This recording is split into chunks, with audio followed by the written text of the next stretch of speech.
Welcome to Live Players, where political scientists and strategists Samo Burja and I discuss the key individuals with the power to alter our current society. Every week, we provide analysis of the news and case studies of live players as well as key institutions and technologies that make up the global power landscape. Let's dive in. Today on Live Players, we're airing a special episode from 2023 where Rudyard Lynch interviews Samo. They cover why Samo left academia and break down the shortcomings of the educational system and the ramifications on mental health and creativity. They also discuss the great founder theory and ideological divides in society. Rudyard also has a show on Turpentine called History 102, which I highly recommend and will link to in the show notes. Hi, everybody. Welcome to episode 5 of Common Ground, and I'm happy to bring on our new guest, Samo Burja. For a brief introduction, Samo and I have been friends for a bit over a year, and he runs Bismarck Analysis, which is one of the largest geopolitics consulting firms in the world. And it's similar to What If Altist, where he talks about these issues that civilizations and society today deal with over the long future and how history informs that. And I'm excited to bring you on. It's good to be here with you. Tell us a little bit about how you got into this and your background. Originally, I actually studied physics, where my desire was really to understand the natural world and maybe make some small contribution to it. My experiences with the academic world, however, suggested to me that maybe something was wrong or not quite right with the way academia has developed over the last 100 years. I couldn't help but compare and contrast it to how these institutions were described in, any sort of biography or historical account, and then the realities of them circa 2010. Those were just the difference was impossible to ignore. That got me down the rabbit hole of why does science work, how it does work, how it could work, and then eventually to the big questions of how does our society and civilization work. After about 8 years of basically historical study and social research of various kinds, where I had thoroughly reoriented from my formal physics education, I realized maybe I have some insights. And then circa 2017, I founded Bismarck Analysis, and the rest has been professional history. Yeah, I can understand that because I also considered being an academic at a certain point, and then I realized with my views, I'd be tarred and feathered. And it really reminds me of how, Ibn Khaldun talks that the Catholic Church was at certain periods, or how ancient priest classes were, where the ancient priest classes would design their entire social policies around extracting from their society. And academia has become similar, where it's become a coherent ideological bloc that exists to push their class interests.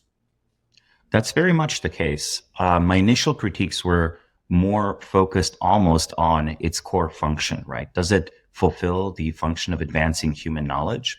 Where you could imagine, for example, a set of institutions that are actually very good at advancing science, even if they're sort of thoroughly corrupted on political or social matters. In fact, we have such an experiment, such a live experiment in living memory. In the Soviet Union, to some extent, mathematics and physics and biology continued to advance.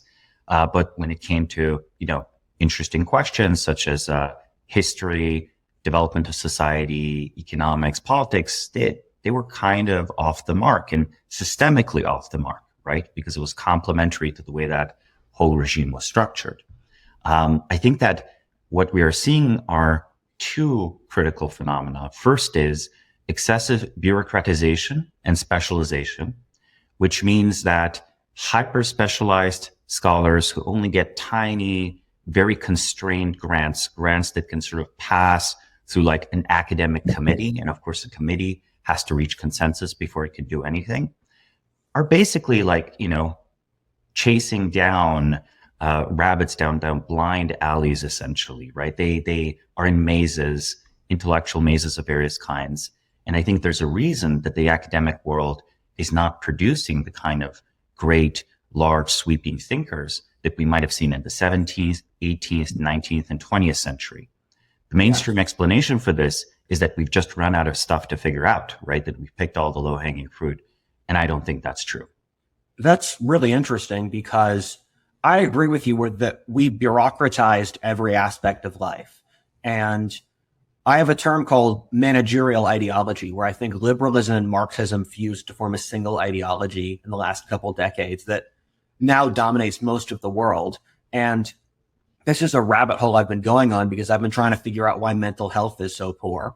And one of the conclusions I came to is that we bureaucratized every aspect of life, including child rearing, where students were shuttled between different classrooms to basically make sure they were always developing. But what ended up happening is they had no time to play or like figure out who they were as people. And then the result of that is extremely high anxiety rates and totalitarian political ideologies. And you see that in every aspect of life, where if you were to go back 400 years ago, the greatest scientists were not normal people. They were often mystics. They often had obsessive study of 10 separate subjects, where Isaac Newton was doing all sorts of crazy stuff, and we just happened to hear about his contributions in physics. Well, he was, of course, studying the Bible quite thoroughly and had a whole study of angels and alchemy. And today, when we read a history of science, it perhaps seems obvious that, these are distractions from his work on gravity. But, if you're trying to figure out the mathematical patterns of the movement of the celestial spheres, arguably that's the same kind of mind that would try to say, communicate with angels, or would try to figure out how does optics work, and, whether we can transmute both ourselves spiritually and, physical matter. Like figuring out this distinction between spirit and matter was actually like a big driver.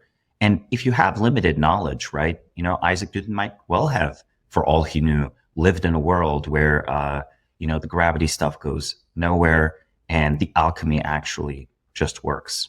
And huge of true would be one way to phrase it. Huge of true. I'm also not sure if the philosophic box we live in is correct, because every era's philosophic box ends up becoming incorrect based off the biases of that era.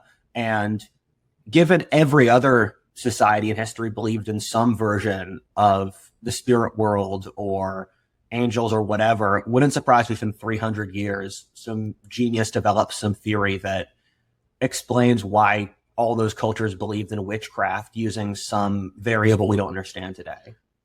I mean, if, say we're, a follower of, let's say, Joe Rogan, to give an example of a contemporary public figure, he basically speculates about all of these paranormal entities all the time, except there's like a small scientific veneer because, you're taking a drug, DMT, right? Yeah. And therefore, these are like, some sort of brain phenomena or other dimensions. So really, I think the thinking of our era is much more mystical.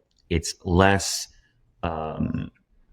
rigorous, and it's less scientifically grounded than we claim it is. Yes. We have, in a way, asked science to write a very large check to underwrite all of our social policies or metaphysical views.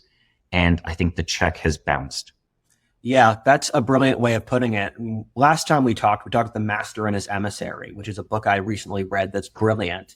And it's at the right and the left brain. And the short version is that the left brain needs to articulate things rationally and develop a theory for everything. And the right brain is capable of just accepting, we don't know. And the problem of a world dominated by the left brain is you develop ideologies that try to explain everything, but that's impossible. And so you fall into pseudoscience. And because you've staked your entire worldview on science, you can't actually do science well because you've lost all intellectual humility because you've staked your entire reputation on that. And so it's going to end up failing. And you see this in modern ideology, which always takes a dubious scientific premise and then extrapolates a whole worldview from it. And then you realize that scientific premise is incorrect. I want to take a step back to the effect on society that you mentioned of overschooling and, in a way, a deeply sort of regimented or competitive bureaucratized childhood, where the key first social effect, of course, is the weakening of family units. Yes.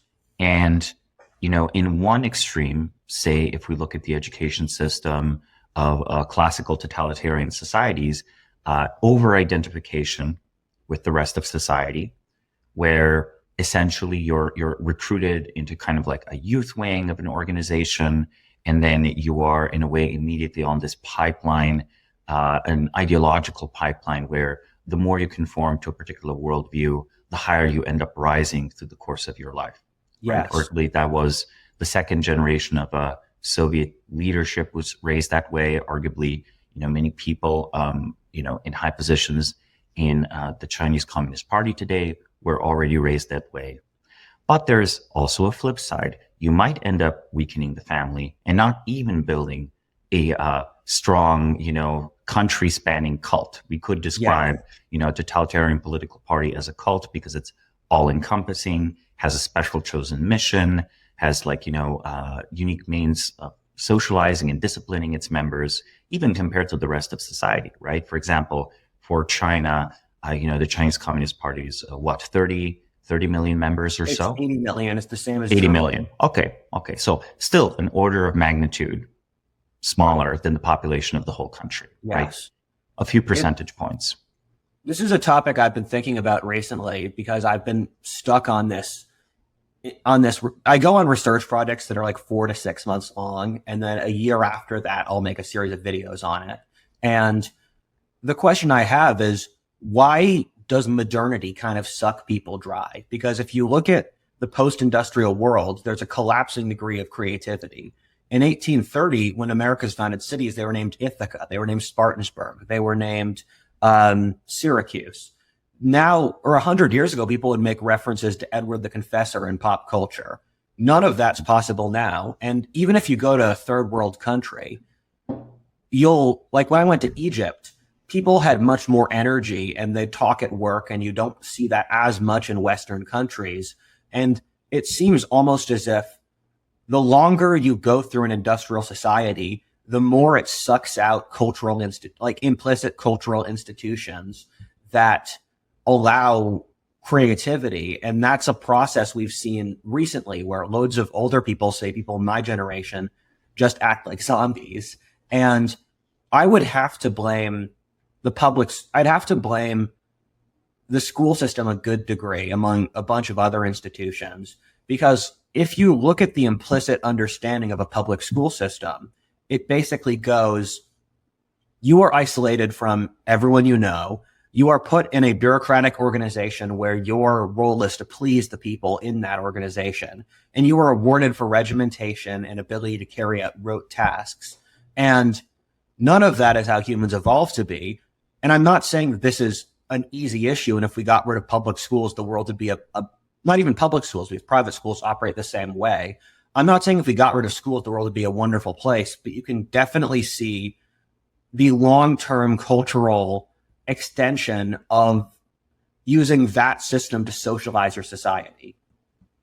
Well, there's also a very important fact about an academic career, at least at this point in history, which is that it is remarkably fundamentally zero-sum.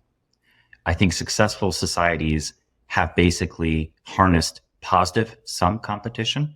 So where you have sort of a win-win, even if one side wins much more. So for example, you might become ludicrously wealthy building cars, Rudyard, but I get to have a better car. Arguably that's win-win.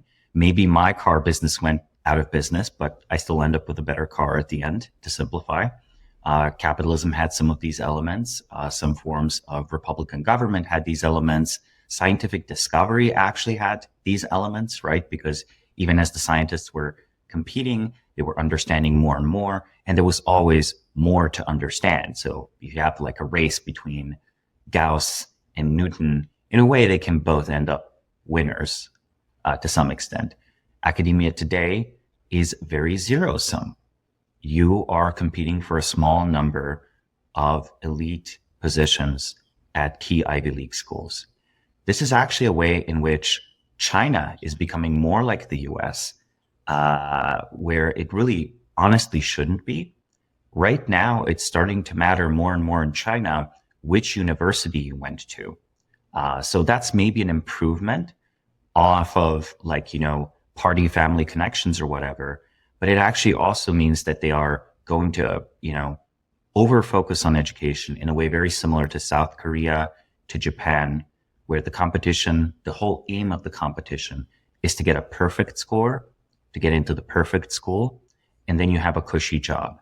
When in reality, it should be after schooling that the true interesting competition begins. It's not a retirement from competition. It is this competition in the positive sum space, either in a scientific career or an economic career or even a political one.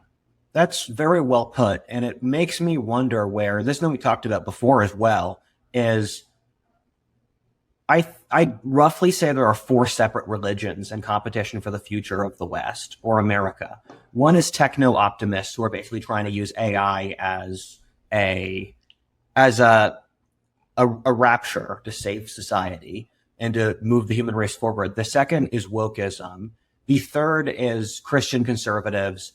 And the fourth is, I guess you'd call them classical liberals.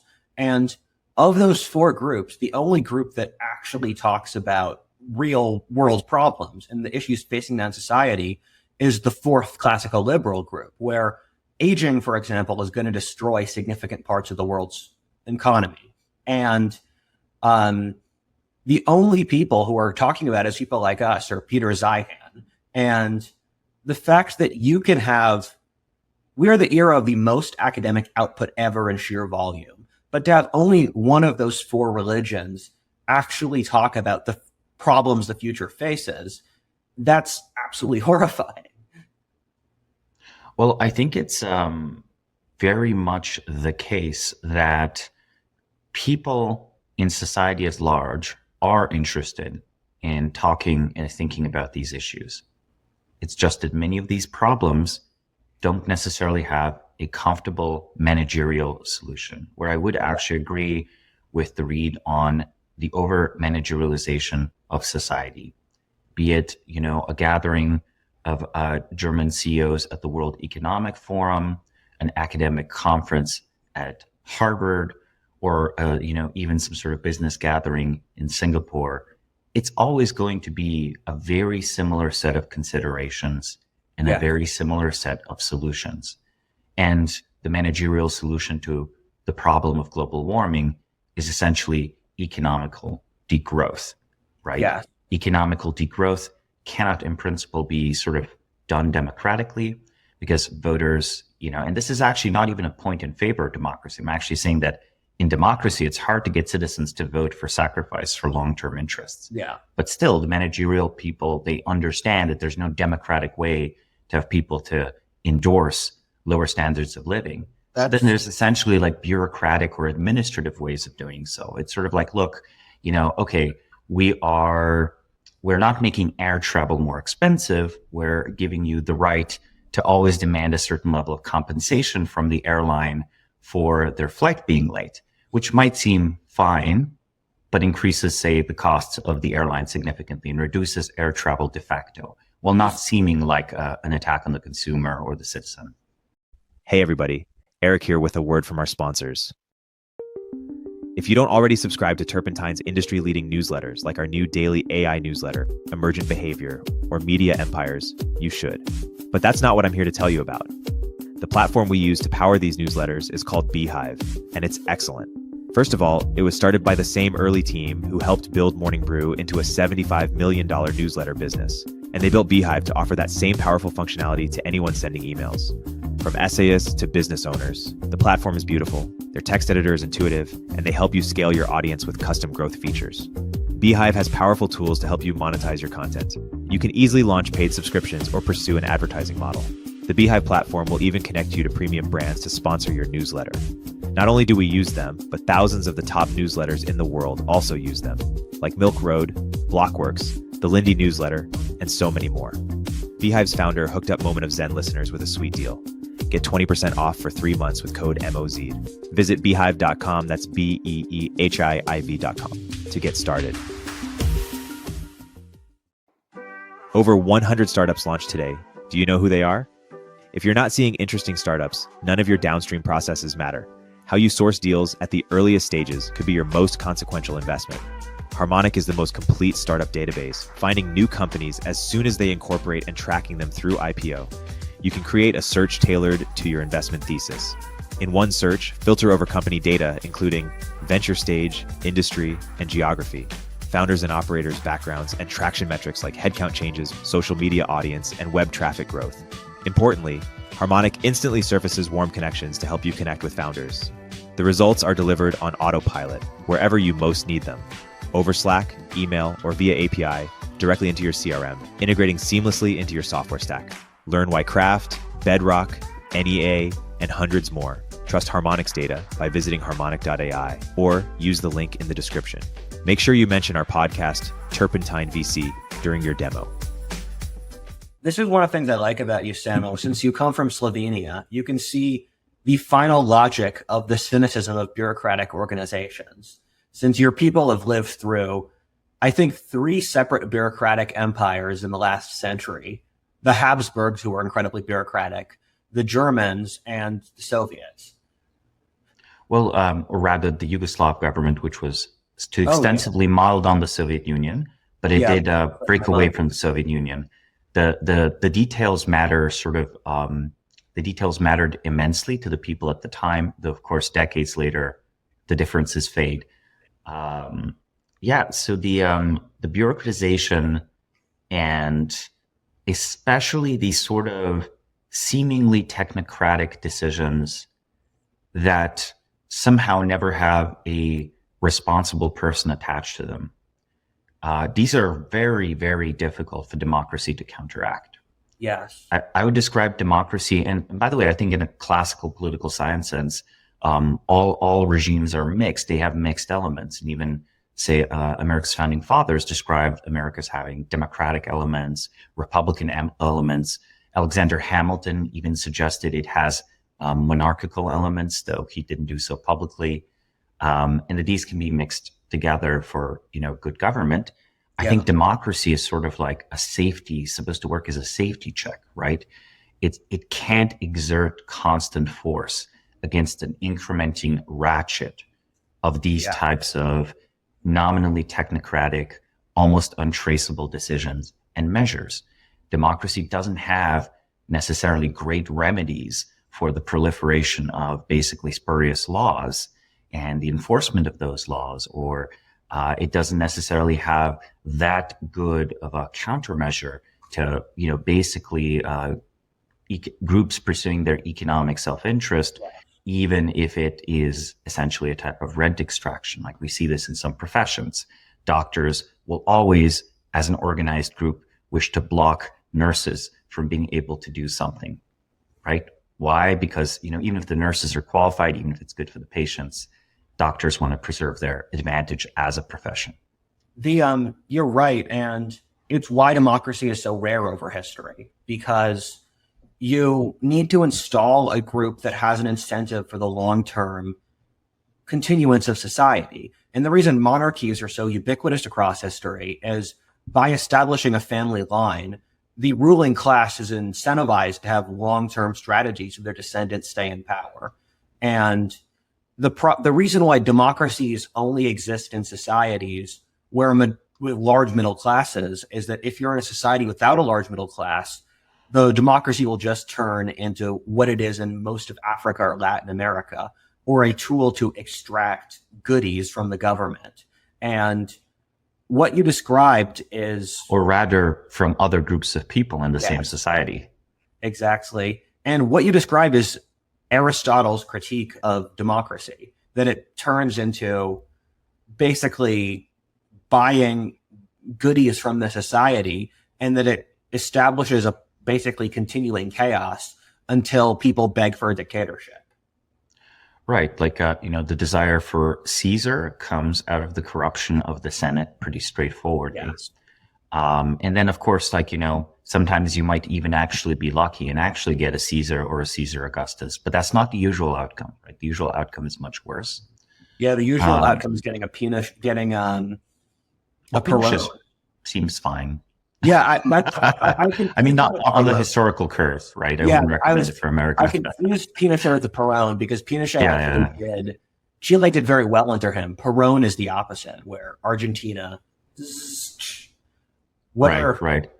People forget Argentina used to have a higher GDP per capita than the United States of America. It used to be very promising Argentina was country. lower than America. Argentina was higher lower, than France. Yeah, it was Argentina was between France and America. Okay. Yeah, you're correct. I had to check, but that one has to check. And that circa 1900, it was an open question whether Argentina, France, or America would be a richer society 100 years later. That's already a very different world, right? Very different economic potentials and so on. What are your thoughts on this, David? Well, it's wonderful to have you here, Samo. I'm your newest fan. I've been watching your videos recently, your interviews. This notion of conformity and the systems determining the outcomes, the way this bureaucratic approach, our insistence on consensus, et cetera, kind of fits very nicely with your sort of founders theory. And I'm keen for people to hear a little bit about that. But the notion of exceptionalism, you talked a little bit about Elon in one of your interviews recently, et cetera. Jack Ma, how that's sort of driven out in China, an Elon can't exist in a China because the system, and that is all ultimately driven by the values, the principles, et cetera, what people care about most. And that's clearly corrupted and hurt our education system. You described that earlier. For me, I'm keen on what the future holds for younger people like yourselves. And I'd love to hear your thoughts on what do we do to enable a society that values individualism, creativity, result over conformity. Like I loved what you said about, hey, I get a degree, now I can retire from working because I've made it. And the Japanese society has always been that, that was it. I get the best schools, I get in the right thing, and now I can quit, as opposed to that is my ticket to perform. Right.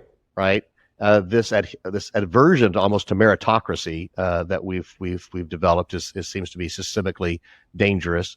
So I'd love to hear your thoughts. You've done a lot of thinking about all these things, and ultimately operationalizing it. What does America and the West need to do in order to change some of these fundamental practices or approaches so that we can have the highest quality of life and not just economically, but the highest, the best lives that we can live.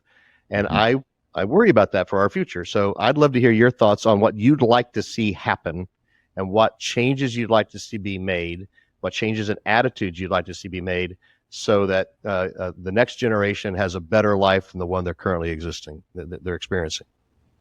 Well, I think we really, really have to reevaluate the college degree, let alone the PhD. We actually have to understand very clearly what this credential is and is not, and it cannot be the only gateway to economic success or being considered a fit manager or something like this. Status. We have to. Yeah, status wise, because here's the thing.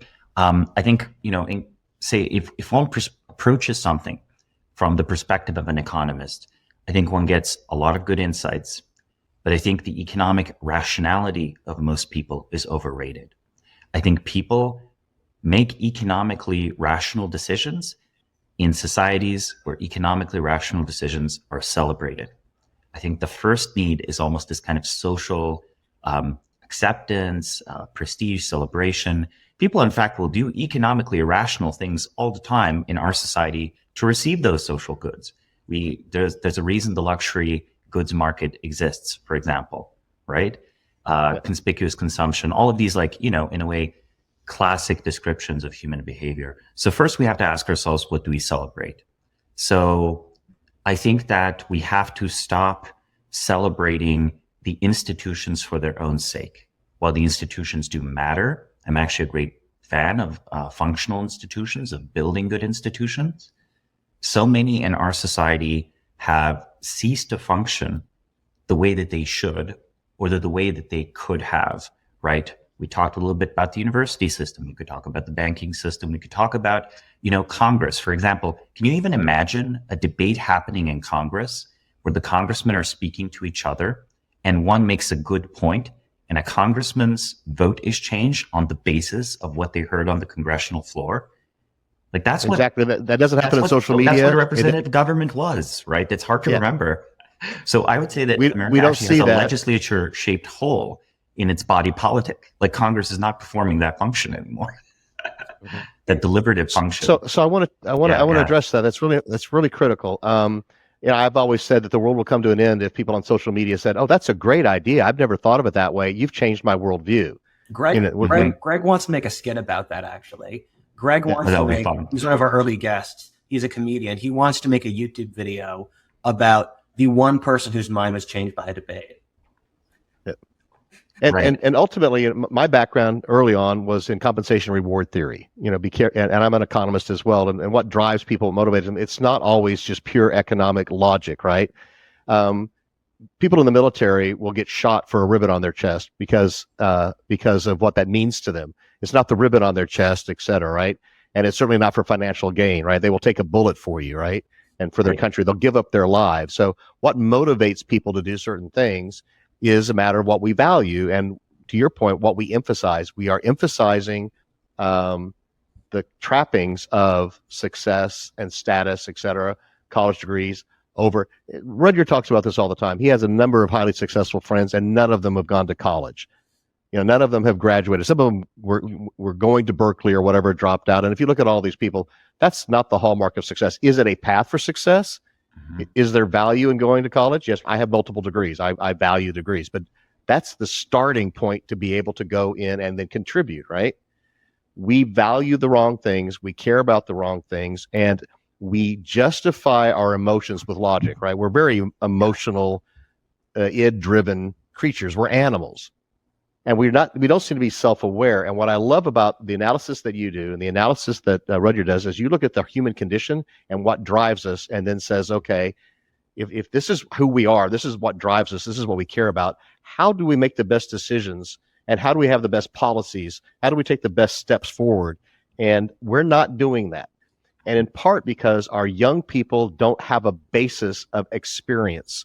They haven't studied and read. The two of you are clearly exceptional in that you are avarice. You are greedy devourers. This is right of information I brought to Texas with me for this month. Right. Without that history, without that information, without that basis, I mean, there are entire definitions that young people today don't understand. We redefined terms. My classic one is the notion of socialism. The term socialism today means something different than it did 40 years ago when I considered myself a socialist. Socialism has a classic definition, right? It's where the state owns the means of production. But young people today, or this generation, thinks that it's sharing and caring. We've redefined terms because we want to. This gets to things that Rudyard talks about, his friend Kurt, about magical thinking.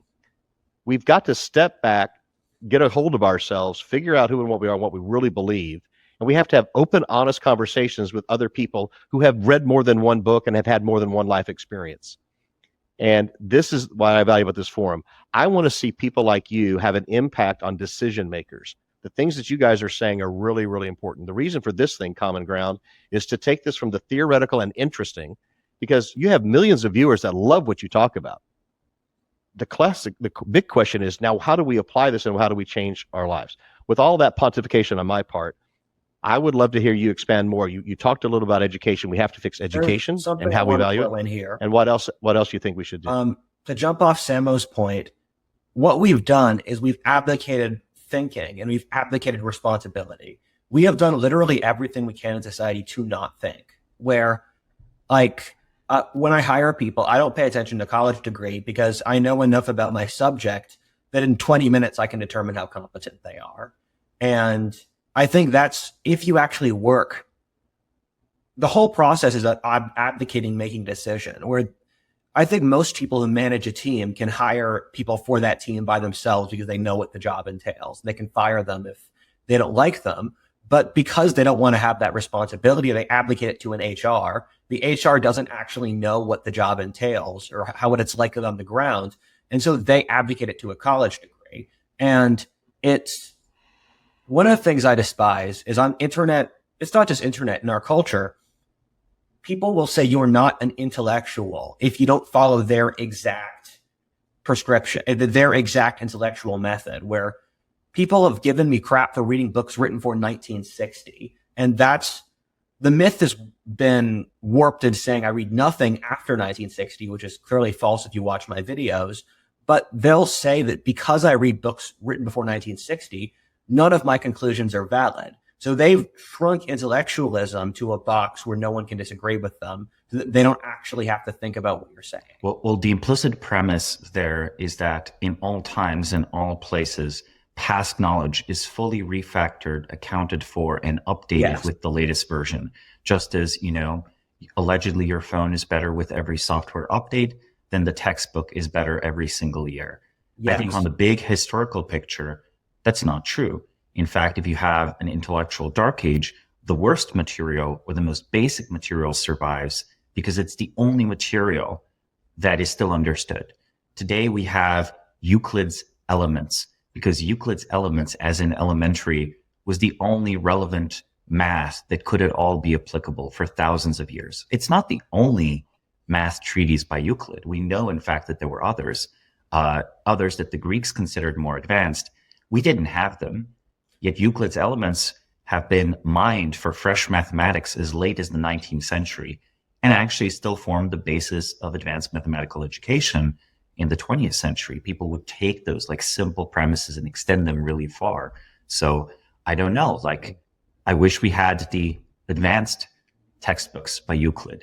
Maybe there would even be fresh proofs or math that we have not rediscovered, even though, of course, we've discovered math that they've never had. The entire Library of Alexandria, who knows what we've lost there, right? Exactly. But there's also the more basic point of things might get buried or discounted.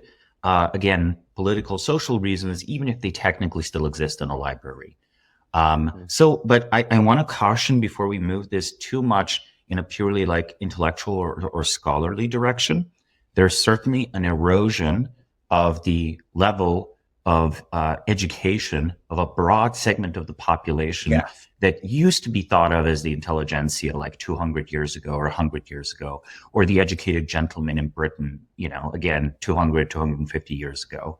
There used to be a class of people who had the leisure, the leisure to basically have, some position of influence in society, but also retreat to their country estate. The Romans call this time otium, right? When you would retire from public life and you would go to your villa and you would read and you would self-reflect and you would deal with whatever emotional problems or private life problems that built up through the course of a public career. And then you would return to the public career. If you look at modern careers, political careers, I guess maybe you could argue that, say, Winston Churchill had that pattern where after the failure of Gallipoli, he went out of public life only to return again later. And, he was a historian in his own right. So he did this sort of a scholarly, emotional reset retreat. Few people in politics today can do this, right? The comeback doesn't seem to happen anymore. We only have the burnout of relatively shallow thinkers. A quote here but again, I want to pause here a little bit. My own bias almost is to go back to knowledge. But I feel that maybe we have an aversion to individuals challenging institutions and organizations, as a society, and we need to return there. And that's fundamentally a matter of action, right? That action might be speech, it might be economic competition, or it might be political competition. I agree with that. And it's shocking that we are the only people who talk about this, because the thing that trips me out is if you look at any material from before 1960, the degree of discourse was so much higher. And you see it even in stuff like toy soldiers. I was at an old toy soldier shop and they had a set of toy soldiers for the Battle of Tripoli, which was an American fight with the Barbary Corsairs in 1803. No one's heard of that today. And they might know it from the Marines song. Yeah, exactly. And it's remarkable to see what the effects of that are, where I would say almost all of our discourse today is about sex or woke people. where those are the two things where society actually puts time. Where if you look at the videos young people are watching, they're not watching anything that's close to academic. It's like Andrew Tate saying how to get 304s, or people arguing either for or against some woke policy, or not even policy position.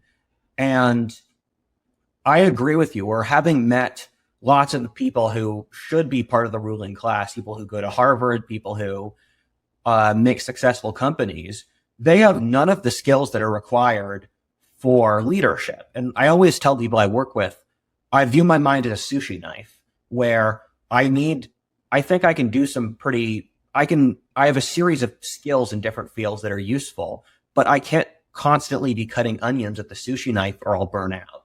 And so I purposely schedule in lots of free time and lots of time to reflect, because there's no point in dulling the sushi knife, because then you won't actually be able to cut the sushi. Sure. With regard to what the United States could do today, right? Because I think that's like perhaps a very important topic.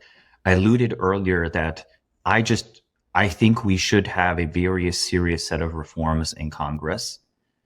Perhaps there are ways that today, if we rethought what the incentives are of the social media landscape and so on, and perhaps if we rethought what gerontocracy does to society, right? Gerontocracy being ruled by the old. As you might know, like the age of America's titular legislature has increased almost 1 year per year, like the average age of congressmen, right? And this results in basically extreme entrenchment of incumbents that is very difficult to overcome. I've heard proposals for like an age ceiling that, okay, after 70, you just actually have to retire. I'm not sure if that exactly is the right measure. And I'm not sure if youth in itself returns decisiveness. I think the fundamental incentives of first the television era and the social media world have to be changed and addressed. And some procedural rules on how Congress works have to be changed. But if that could be done, I think America might have lawmakers again. I think that would be very important. Currently, I feel most law is de facto what? It's administrative decisions made by the large federal bureaucracy that technically are not law, but de facto carry the weight of how law is interpreted by various regulatory agencies.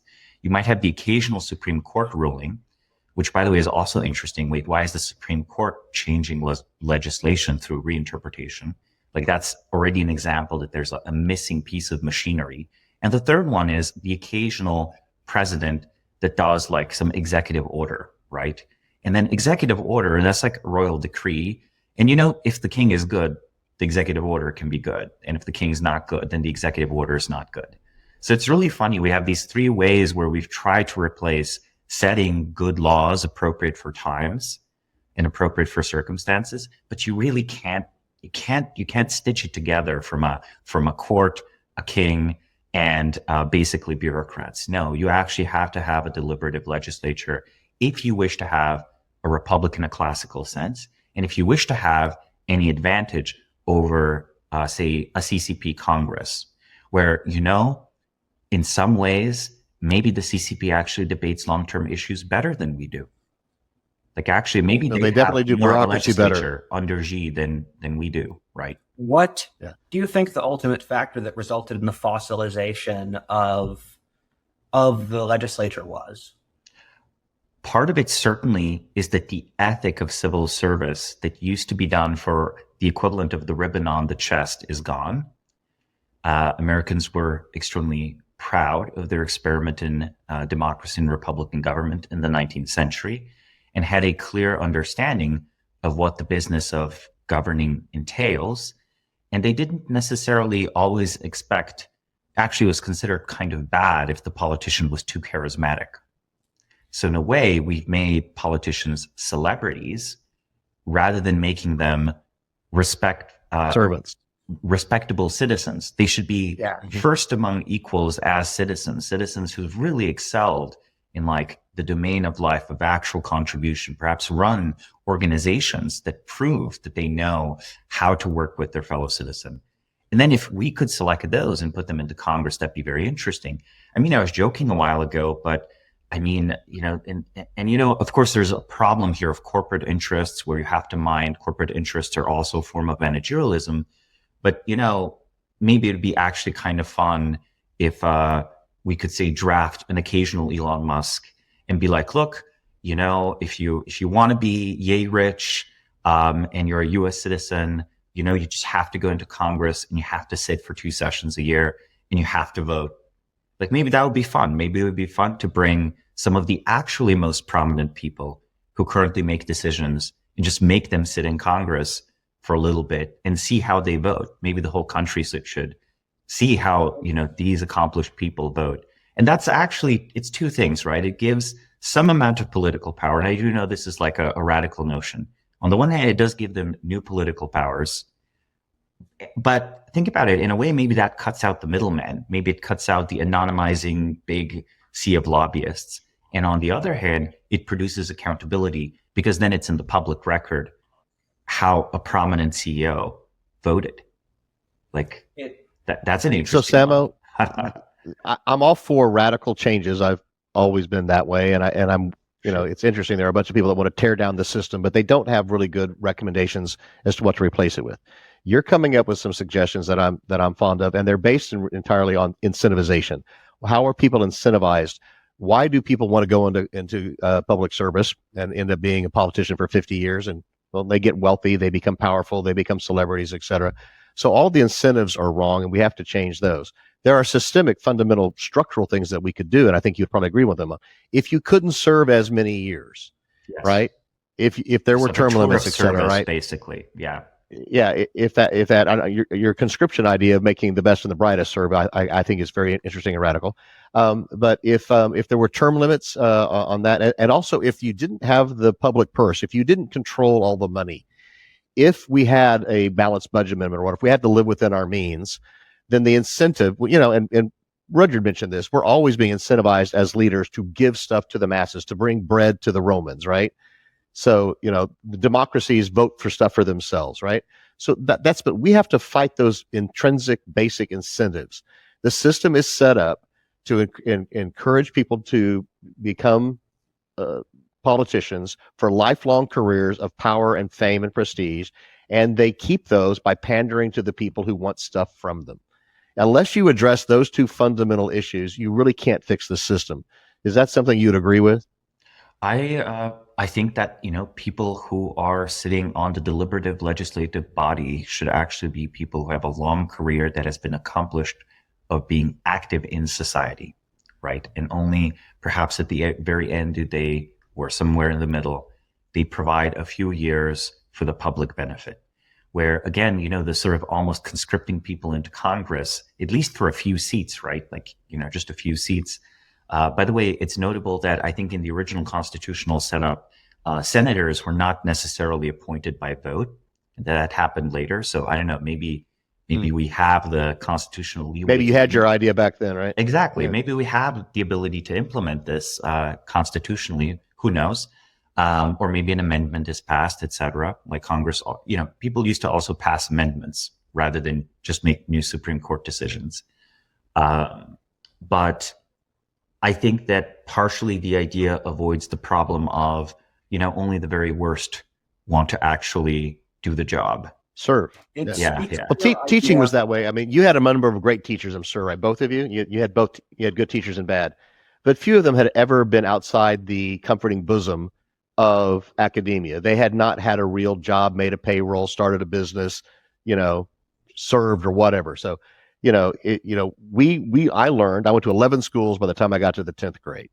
So I saw lots and lots of teachers, and many of them were great people. And my mother was a teacher. But do I necessarily want my kids to learn how to be successful or whatever for someone who's never been outside of that, that's a hothouse flower that's grown up in academia their entire lives? I don't think that's the best system. It speaks to your idea, Samo, at the bureaucratization of society, where if you select a certain social caste to be politicians, and what they do is be politicians, they will acquire the skill set necessary for that, which is acquiring votes and getting influence. But they're not the actual holistic people that you would need for said role. And I don't know if you watched my video on emotion, but it sounds like we're describing the shift from a guilt-based society to an anxiety-based society, where in a guilt-based society, you do things because you think it's the morally abstract good. And in the 19th century, you supported the Republic because you had some moral standard that it was the good thing to do. In an anxiety-based society, you do things because you think it will get the support and approval of your community. I think there is a feedback cycle here, right? We earlier alluded to, David alluded to great founder theory, which is my variant of sort of great man history, where the view is that exceptional individuals with great founder theory create the institutions and cultural norms that can over time define whole civilizations. It's not that they think out or know everything that their contribution to civilization does. It's that they, create a social form that can then be like followed and sustained by others. So perhaps, a great general is not necessarily a great founder just because they win a battle, but they might be a great founder if they really changed a country's military. If they set up, say, change how the US military is administered or how officers are trained or something like this. So in that sense, I think I would want to essentially challenge people in the United States to pursue ambitious projects of cultural reform through changing either particular industries and being clear, honest about what it is you're doing. I would love a congressman to say, Congress is broken. Here's my proposed change. I'm going to just for the next 5 or 10 years, this is all I'm going to do. This idea is what I push. I'm technically a Democrat. I'm technically a Republican, but I don't really care. All I care is, does this idea work or not? And that could be awfully powerful. It's considered, again, like some of the best disruptive entrepreneurs in an economic context have not been shy to critique their own industry and to critique it on pretty fundamental grounds, right? Happy to be disruptive. Being disruptive is prized. Right. Elon Musk, you've alluded to, that's a great example, right? A problem. Right. One of the things that annoys me is that reform has been co-opted by Marxists to basically mean them getting more power. And if you look at any single issue, the second it gets criticized, a bunch of communists show up and basically say, the only way to fix this is to put our people in power. And it results in the conservatives doing the opposite and being scared of any reform because they associate any change with Marxists getting power. And climate change is a great example where, it makes sense if climate change is happening. And it would make sense also that you would have a reasonable response to deal with it. And even without it, you would not want your countries to be dependent upon massive imports of foreign oil. However, the second that debate starts, you have a litany of Marxists basically saying, we need to deindustrialize the economy and establish a bureaucracy to determine who gets what. And it's a process where you have to open up. Decarbonization is a close substitute and correlate and in a way code word for further deindustrialization. Yeah. And you need to find, the way I'll say this is, I don't like how nothing is done in good faith now, where it's incredibly difficult to actually have a good faith discussion because everyone's trying to shove an agenda into any topic that you try to change. And what would your recommendations on how to deal with that be? Well, I think that there is a little bit of a flywheel here where a generalized discontent and a generalized, basically low trust society results in only low trust strategies being viable. Yeah. The reason to say support redistribution is because it's just so hopeless that any other attempt might do even a little good in your life. But if redistribution happens, well, at least you got the check, right? And people are telling you what to do. in most aspects of your life. But had you not supported getting the check, people would still tell you what to do in most aspects of your life. You actually need to create one functional outpost after another in different domains of life. So if it were possible, for example, to replace the peer review of gated journals with peer review on basically websites where with the right curation mechanism, like, actually make science free, make it, open source, have debates similar to debates back in the blogosphere. Okay, you have the possibility of pursuing a scientific career without having this, political group strategy. And then again, if you have economic disruption, then it's possible to be, say, a CEO of a successful company, and you don't have to spend an immense amount of lobbying in DC to be successful or to be allowed to be a successful company, right? You're not going to get, and by the way, DC tries, right? Like General Motors is, maybe it's good for America to have more than one electric car company, but I find it very suspicious how General Motors is receiving all of these favors. And I suspect it's partially because of the way it does unionization, right? That particular thing causes there to be an incentive for the government to rescue like what otherwise probably would not be that successful in an electric car company. It might have been a great, internal combustion company, but probably worse than Tesla today. So that's sort of number two. Again, if you can create a disruptive industry, suddenly there's less lobbying money in DC. Suddenly you can be decorrelated. And then a third step is, again, if you're a titular Republican or a titular Democrat, but neither of the parties has you, well, you might still be a bad legislator. You might be a bad politician, or you might be a great one. But again, you're going to be a decorrelated one. So there's a flywheel here where the generalized, non-specific strategy that everyone is pursuing works better as long as almost everyone is pursuing it. And one step at a time you take away from it, the worse a strategy it becomes, right? Because it becomes specific things that you can do and achieve rather than a kind of despair of, okay, we might as well redistribute the goods. And that's the only thing that's worth doing.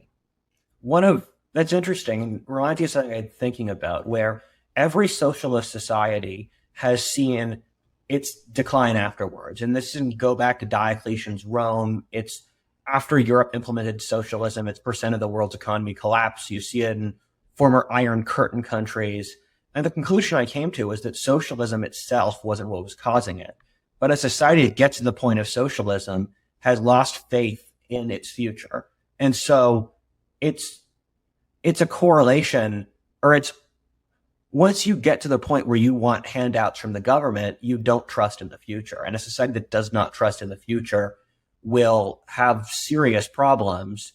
And what I think is there are some eras of history that just feel like a forest that's rotting, and you can just smell the dry wood, and a spark hits and then it burns everything down, and then you restart. And that's happened every century in the modern world, between the world wars, the Napoleonic Wars / the French Revolution, the 30 Years' War. And I think that's what we're looking at now, where there are so many decayed institutions that no one really supports, or very small parts of the population are happy with, that it establishes a crisis, which is what Samo and I talk about in our work. So I think, we've articulated these issues and we're all in agreement that some fundamental things are broken, that our system isn't working well. People aren't happy. We have little trust. We're atomized, all these things. The world has become too bureaucratic, managerial. We talk about all of these things, and we talk about them and we talk about them and we talk about them. But ultimately there will have to be that something is going to happen where a revolution happens, where people are so dissatisfied, where some crisis happens, and people say, well, we're going to either de-evolve into a sort of giant Borg-like CCP, a totalitarian society where a groupthink in an Orwellian way, where that actually happens, and I don't know how long that lasts, or people stop and go, wait, I'm not going to put up with this anymore, and we're going to push back. And we see that on the left. We see that a lot. And y'all know that I was very active in the civil rights movement, et cetera, back in the day. The left has Antifa and BLM, et cetera. They take action. The thing you have to respect about the progressive movement is they take action. You can disagree with far left ideology, but they have the power of their conviction. The problem with moderates is they're moderate. The problem with, I call myself a radical moderate, right? There's no such thing. Moderates aren't radical enough. They don't stand up. They don't push back until, and I don't know what that tinderbox is. I don't know what that match is going to be that is going to take people of reasonable conscience, people who are woke enough to care, but smart enough to get shit done. I mean, I don't know what it's going to take for that group to finally say, wait, we've had enough, and we're going to fix education. We're going to fix our legislative processes. We're going to fix our economy. We're not going to spend ourselves into oblivion. We are not going to be involved in every single war that comes across. We're not going to be the world's policeman, et cetera. And we're not going to completely destroy our economy over the desire to keep the planet from climate change. We're going to, it's really hard to be a hardcore reasonable person. And I don't know what that's going to look like. I'm curious what other people think it's going to take for people to say, we've had enough. This has got to stop. Take any issue. Take border security. Is America a nation? Does it have a border? Should it have some control over that or not? Or are we completely an open border country? What is it going to take for people to say, we're going to stop this and we're going to pull our heads out of our collective butts and we're going to enact reasonable policies and approaches and systems that ensure the longevity of our civilization? That's what I'd like to hear you guys talk about maybe as we close out. What I would propose is that arguably there's a very widely distributed desire for positive change. People will vote if there's something to vote for. They might even show up and protest. I think what is lacking is a certain level of sustainable organization and decorrelated cultivation of talent. Again, I think the university system and the managerial norms produce a chokehold for where certain kinds of organizational experience can be built up. So I think that the correct way to try to, reform a modern Western democracy, or say the United States, is basically trying to build independent economic, political, or even scientific bases of talent, where eventually you have a pool of about 1,000 to 2,000 people that the presidential administration could actually hire. That would not just be the same pseudo CCP Borg that has evolved in DC. So this is a great conversation, Sam. I really want to thank you for joining us. We'd love to have you back. I host events with national thought leaders, decision makers, et cetera, in the military, government, et cetera. I would love to have you speak at one of our conferences that we're having coming up soon in DC. So I'd like to follow up with you on that. But what I think you do is brilliant, and I think this is very valuable. And I hope the audience likes it, and I hope that they will give us some feedback and tell us how to continue to improve on it. Thank you both for having me on the show. Thank you for coming. You are a wonderful guest. Thanks for listening to Live Players. Please subscribe, leave a review, and check out Samo's excellent newsletter, The Bismarck Brief, for more rigorous analysis of key individuals, institutions, or industries. Live Players is a production of Turpentine, the podcast network behind Econ 102 with Noah Smith and Moment of Zen.